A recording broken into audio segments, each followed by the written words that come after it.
বিসমিল্লাহির রহমানির রহিম। প্রিয় দেশবাসী, আসসালামু আলাইকুম। আজকে আমি আপনাদের সাথে একটি বিষয় নিয়ে খুব সংক্ষেপে দুটি কথা বলতে চাই।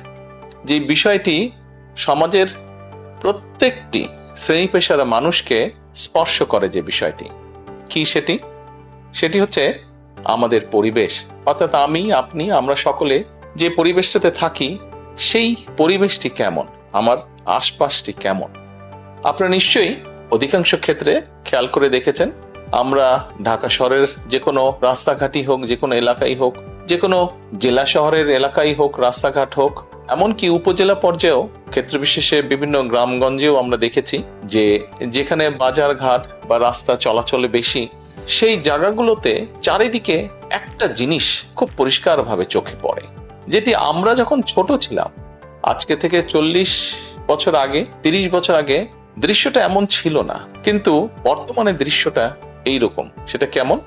চারিদিকে আমাদের ব্যবহার করা হাতের টিস্যু, অথবা আপনার খাওয়া চিপসের প্যাকেট, অথবা বাসায় ব্যবহার করা রান্নার তেল যে তার প্লাস্টিকের বোতলটি, অথবা আমি বা আপনি পানি পান করেছি প্লাস্টিকের বোতল থেকে সেই বোতলটি, এরকম আরো অনেক ধরনের আবর্জনা যত্র তত্র সব জায়গায় ছড়িয়ে আছে।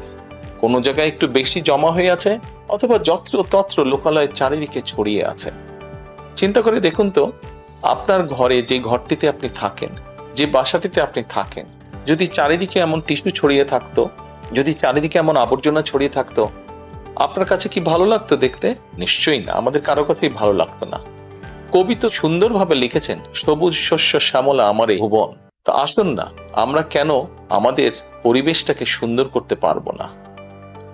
বাংলাদেশের অধিকাংশ মানুষই পায়ে হেঁটে চলে, অথবা রিক্সায় যায়, অথবা বাসে চলাচল করে। এই মানুষগুলো যখন রাস্তা পার হয়, বিভিন্ন জায়গায় যখন আবর্জনা জমে থাকে, ময়লা থাকে, এই মানুষগুলোর কিন্তু অনেক কষ্ট হয়, বিভিন্ন জায়গায় অনেক দুর্গন্ধ হয় এই আবর্জনা জমে থাকে। তবে আমরা যদি সকলে মিলে একটু সচেতন হই, আমরা যদি নিজেরা সচেতন হই, যত্রতত্র যদি আমাদের ব্যবহারকৃত আবর্জনাগুলো যদি যত্রতত্র আমরা না ফেলে দিই, আমরা যদি একটি নির্দিষ্ট জায়গায় এই আবর্জনাকে জমা করি এবং নির্দিষ্ট উপায়ে যদি এটাকে পরে ধ্বংস করি, তাহলে যেমন আমাদের পরিবেশটি ভালো থাকবে, ঠিক একইভাবে আমরা আমাদের পরিবেশটাকে সুন্দরভাবে রাখতে পারবো। দেখুন, অনেক জায়গায় আমি দেখেছি, গত কয়েক মাসে যখন আমি দেশের বিভিন্ন জায়গায় গিয়েছি, হয়তো কোনো একটি পুকুরের পাশ দিয়ে যাচ্ছি, দেখেছি পুকুরের ভিতরে বিভিন্ন রকম ময়লা স্তূপ হয়ে পড়ে আছে, অথবা পুকুর পাড়ে বিভিন্ন ময়লা স্তূপ হয়ে পড়ে আছে। অথচ একসময় কিন্তু এই পুকুর পাড়েই মানুষ বিকেলে বসতো, গল্প করত পরিবার পরিজন নিয়ে, কিন্তু এখন আবর্জনার জন্য সেটি সম্ভব হয় না। ঢাকা শহরেও বিভিন্ন পার্ক আছে, বিভিন্ন জেলা শহরেও বিভিন্ন পার্ক আছে।